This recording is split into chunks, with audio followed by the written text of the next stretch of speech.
ஆதியாகமம் 35ஆம் அதிகாரம். தேவன் யாக்கோபை நோக்கி, நீ எழுந்து பெத்தேலுக்கு போய் அங்கே குடியிருந்து, நீ உன் சகோதரனாகிய ஏசாவின் முகத்திற்கு விலகி ஓடிப்போகிறபோது உனக்கு தரிசனமான தேவனுக்கு அங்கே ஒரு பலிபீடத்தை உண்டாக்கு என்றார். அப்பொழுது யாக்கோபு தன் வீட்டாரையும் தன்னோடே கூட இருந்த மற்ற அனைவரையும் நோக்கி, உங்களிடத்தில் இருக்கிற அந்நிய தெய்வங்களை விலக்கி போட்டு உங்களை சுத்தம் பண்ணிக்கொண்டு உங்கள் வஸ்திரங்களை மாற்றுங்கள். நாம் எழுந்து பெத்தேலுக்கு போவோம், வாருங்கள்.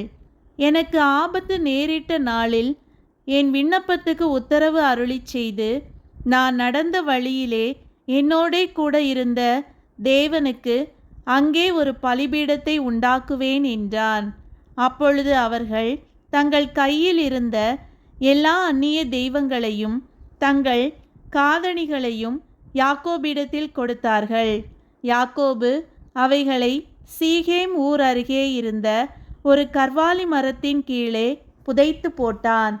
பின்பு பிரயாணம் புறப்பட்டார்கள். அவர்களை சுற்றிலும் இருந்த பட்டணத்தாருக்கு தேவனாலே பயங்கரம் உண்டானதினால் அவர்கள் யாக்கோபின் குமாரரை பின்தொடராதிருந்தார்கள். யாக்கோபும் அவனோடே கூட இருந்த எல்லா ஜனங்களும் கானான் தேசத்திலுள்ள பெத்தேல் என்னும் லூசுக்கு வந்தார்கள். அங்கே அவன் ஒரு பலிபீடத்தை கட்டி தன் சகோதரனுடைய முகத்துக்கு தப்பி ஓடினபோது அங்கே தனக்கு தேவன் தரிசனமானபடியால் அந்த ஸ்தலத்திற்கு ஏல் பெத்தேல் என்று பெயரிட்டான். ரெபேக்காளின் தாதியாகிய தெபோராள் மரித்து பெத்தேலுக்கு சமீபமாயிருந்த ஒரு கர்வாலி மரத்தின் கீழ் அடக்கம் பண்ணப்பட்டாள். அதற்கு அல்லோன் பாகூத் என்னும் பேர் உண்டாயிற்று. யாக்கோபு பதான் அராமிலிருந்து வந்த பின்பு தேவன் அவனுக்கு மறுபடியும் தரிசனமாகி அவனை ஆசீர்வதித்து, இப்பொழுது உன் பேர் யாக்கோபு, இனி உன் பேர் யாக்கோபு எண்ணப்படாமல் இஸ்ரவேல் என்று உனக்கு பேர் வழங்கும் என்று சொல்லி அவனுக்கு இஸ்ரவேல் என்று பெயரிட்டார். பின்னும் தேவன் அவனை நோக்கி, நான் சர்வ வல்லமையுள்ள தேவன், நீ பலுகி பெருகுவாயாக. ஒரு ஜாதியும் பற்பல ஜாதிகளின் கூட்டங்களும் உன்னிலிருந்து உண்டாகும். ராஜாக்களும் உன் சந்ததியில் பிறப்பார்கள். நான் ஆபிரகாமுக்கும் ஈசாக்குக்கும் கொடுத்த தேசத்தை உனக்கு கொடுப்பேன். உனக்கு பின் உன் சந்ததிக்கும் இந்த தேசத்தை கொடுப்பேன் என்று சொல்லி தேவன் அவனோடே பேசின ஸ்தலத்திலிருந்து அவனை விட்டு எழுந்தருளி போனார். அப்பொழுது யாக்கோபு தன்னோடே அவர் பேசின ஸ்தலத்திலே ஒரு கற்தூணை நிறுத்தி அதின்மேல் பானபலியை ஊற்றி எண்ணெயையும் வார்த்தான். தேவன் தன்னோடே பேசின அந்த ஸ்தலத்திற்கு யாக்கோபு பெத்தேல் என்று பெயரிட்டான். பின்பு பெத்தேலை விட்டு பிரயாணம் புறப்பட்டார்கள். எப்பிராத்தாவுக்கு வர இன்னும் கொஞ்சம் தூரம் இருக்கும் போது ராகேல் பிள்ளை பெற்றாள்.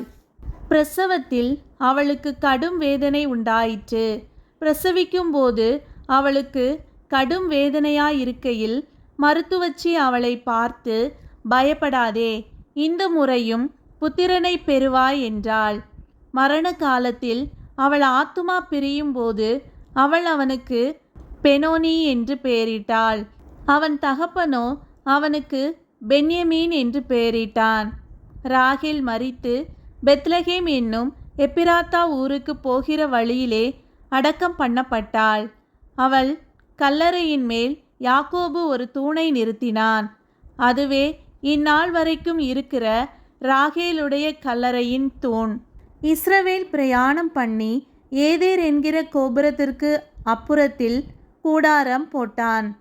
இஸ்ரவேல் அந்த தேசத்தில் தங்கி குடியிருக்கும் போது ரூபன் போய் தன் தகப்பனுடைய மறுமனையாட்டியாகிய பில்காளோடே சயனித்தான்.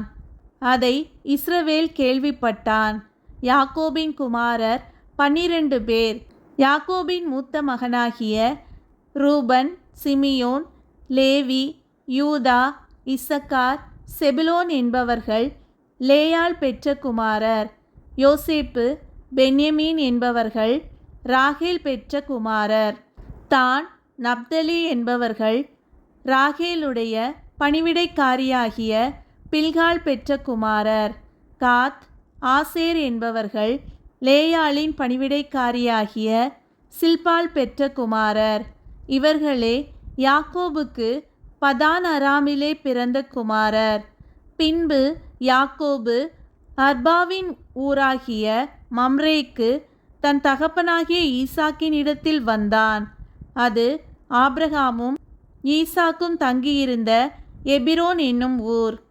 ஈசாக்கு விருத்தாப்பியமும் பூரண ஆயுசும் உள்ளவனாகி 180 வருஷம் ஜீவித்திருந்து பிராணன் போய் மரித்து தன் ஜனத்தாரோடே சேர்க்கப்பட்டான்.